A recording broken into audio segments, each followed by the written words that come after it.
मूर्तिजापूर तालुक्यातील सिरसो येथे 45 वर्षीय व्यक्तीला कावीड या आजाराने ग्रासले होते। शुक्रवारी त्या आजाराच्या उपचारासाठी येथील खासगी रुग्णालयात उपचार घेतले। प्रकृतीत फारसा फरक वाटत नसल्याने त्यांना अकोला येथे एका खासगी रुग्णालयात रविवारी दाखल करण्यात आले। दरम्यान त्यांची स्वॅब तपासणी केली असता मंगळवारी अहवाल कोरोना पॉझिटिव्ह आला। पांढरा कावीड या आजाराने सदर 45 वर्षीय व्यक्तीस ग्रासले असता येथील एका खासगी रुग्णालयात उपचारासाठी ठेवण्यात आले होते। प्रकृतीत सुधारणा होत नसल्याने त्यांना अकोला येथे खासगी रुग्णालयात उपचारासाठी हलविण्यात आले। दरम्यान त्यांच्या घशातील स्रावाचा नमुना घेण्यात आला होता। त्यांचा अहवाल मंगळवारी संध्याकाळी पॉझिटिव्ह आला असल्याने 3 दिवसात रुग्णांची संख्या 10 वर पोहोचली आहे। तर माणा येथील रुग्णाचा मृत्यू पश्चात अहवाल पॉझिटिव्ह आला आहे। विशेष म्हणजे शुक्रवार शनिवार 2 दिवस सिरसो येथील रुग्णाने मूर्तिजापुरात ज्या खासगी डॉक्टरकडे उपचार घेतले तेव्हा 2 कोरोना रुग्ण त्याच रुग्णालयात उपचार घेत होते। उपचारादरम्यान त्यांचा मृत्यू झाला। मृत्यू पश्चात दोघांचेही अहवाल पॉझिटिव्ह आले।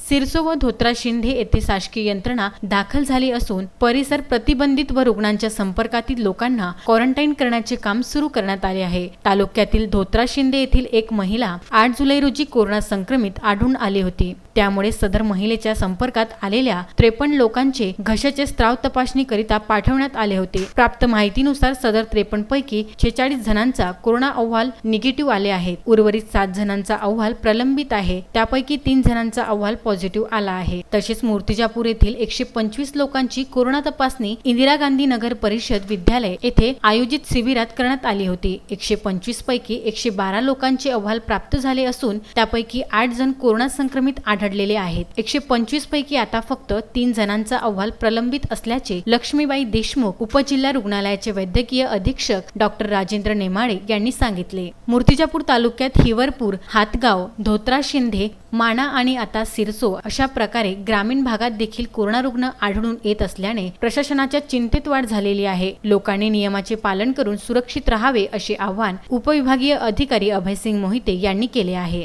बाळासाहेब गणोरकर, विदर्भ न्यूज, मूर्तिजापूर।